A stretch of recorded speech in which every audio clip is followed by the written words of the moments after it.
Oke, Bismillahirrahmanirrahim. Hamdan wa syukralillah. Asyhadu an la ilaha illallah wahdahu la syarikalah wa asyhadu anna Muhammadan abduhu wa rasuluhu amma ba'd.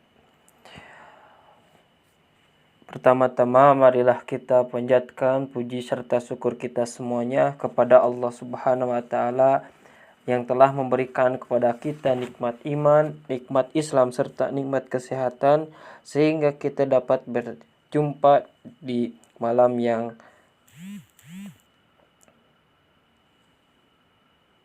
ini.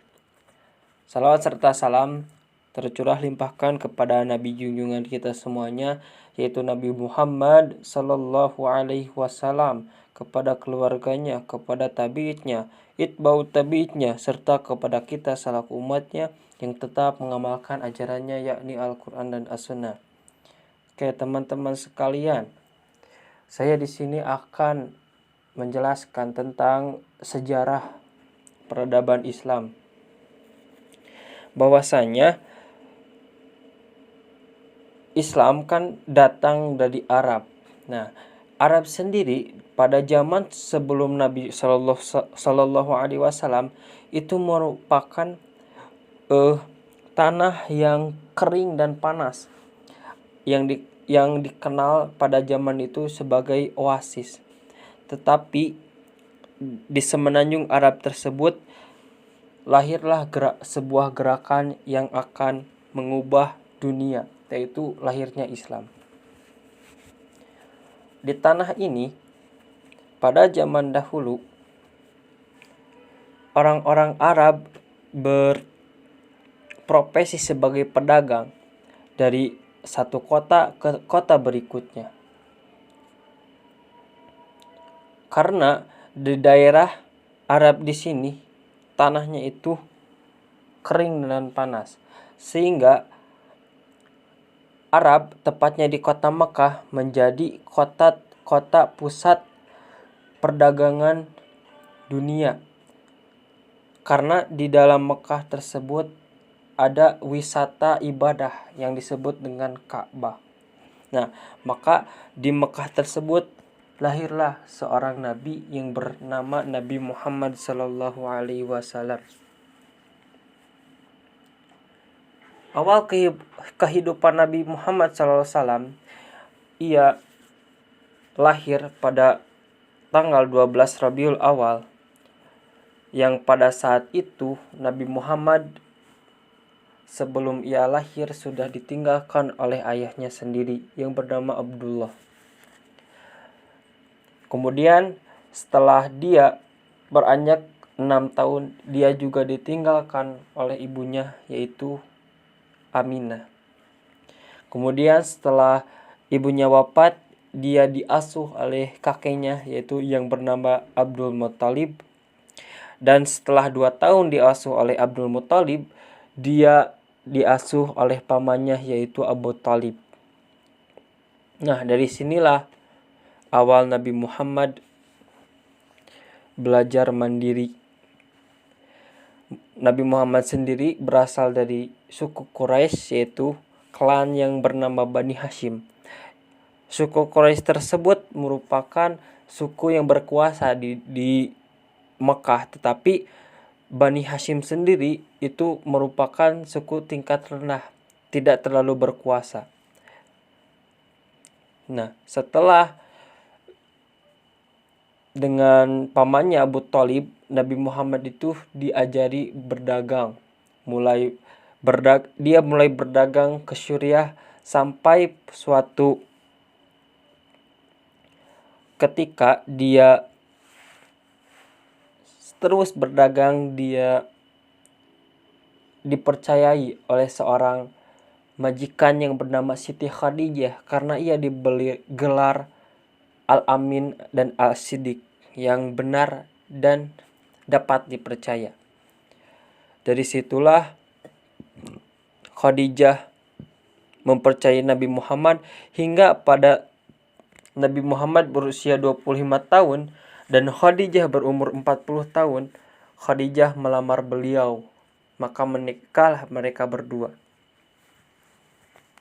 Selang beberapa tahun, ketika Nabi Muhammad SAW berumur 40 tahun, dia selalu menyendiri di Gua Hiro hingga datanglah sebuah wahyu yang disampaikan oleh malaikat Jibril. Dia didatangi oleh malaikat Jibril pada saat itu dan berkata, "Bacalah." Tetapi Nabi Muhammad seperti orang-orang yang Quraisy pada umumnya tidak bisa membaca. Hingga ketiga kalinya malaikat Jibril memerintahkan bacalah, Nabi Muhammad tidak bisa membaca hingga turunlah ayat Al-Qur'an surat Al-Alaq ayat 1 sampai 5. Itu merupakan wahyu yang pertama turun. Nah, setelah Nabi Muhammad diberi perintah oleh malaikat Jibril, dia ketakutan hingga dia pulang ke hadapan Siti Khadijah seakan-akan dia menggigil. Maka dia menyelimuti diri kepada Khadijah, selimutilah aku. Maka dari sanalah turun ayat kedua, yaitu ya ayyuhal mudaththir. Nah, maka setelah dia tenang, dia kembali ke gua itu, dan Nabi Muhammad pun resmi menjadi Rasul yang terakhir. Nah, setelah dia menjadi Rasul, dia pergi ke sebuah kota dan di sana dia bertemu dengan ahli kitab, pamannya Siti Khadijah, dan memberitahu bahwa Nabi Muhammad ini merupakan seorang Rasul.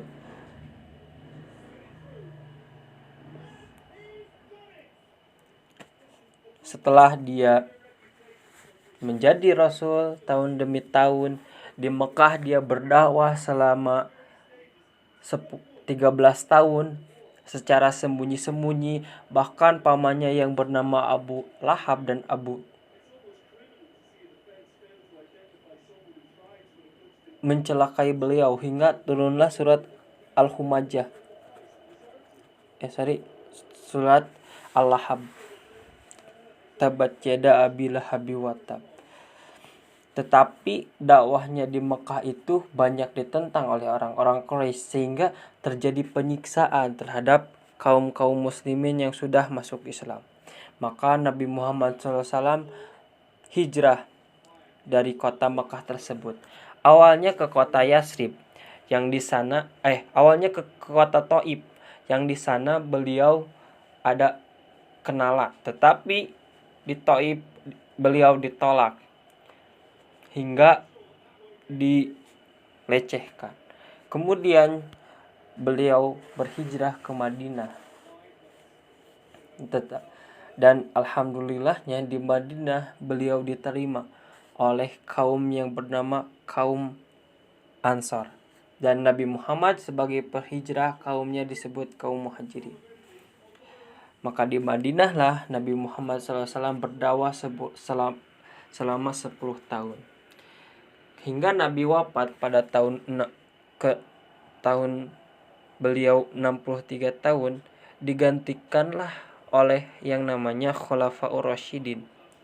Khulafaur Rasyidin yang pertama setelah Nabi wafat itu Abu Bakar, sahabatnya sendiri. Dia memerintah selama 2 tahun menjadi pemimpin umat Islam. Di dalam 2 tahun tersebut, dia banyak memperluas wilayah dan berdakwah tentang Islam, dan yang lebih penting, dia menstabilkan umat muslim yang pada saat itu ditinggalkan oleh Nabi Muhammad SAW. Dan juga Abu Bakarlah yang menyusun ayat-ayat Al-Quran yang terpisah menjadi satu buku. Kemudian berlanjut ke khalifah kedua, yaitu Umar. Umar sendiri ditunjuk oleh Abu Bakar menjadi khalifah setelah kematiannya, yang pada waktu itu Abu Bakar dipilih oleh musyawarah oleh kaum Muhajirin dan Ansor. Khulafaur Rasyidin Umar hanya menjabat selama 10 tahun dan umat Islam semakin kuat. Setelah meninggal Umar bin Khattab meninggal karena ditusuk oleh Abu Lu'lu'ah ketika sholat, yaitu hamba saya sendiri. Dia digantikan oleh Utsman, keluarga bangsawan. Tetapi di dalam pemerintahan Utsman banyak kontroversi karena ia memakai sistem monarki yang pada saat itu pemerintahannya hanya dari saudara-saudaranya Utsman. Maka terjadilah perpecahan sampai Utsman dibunuh. Utsman bin Affan hanya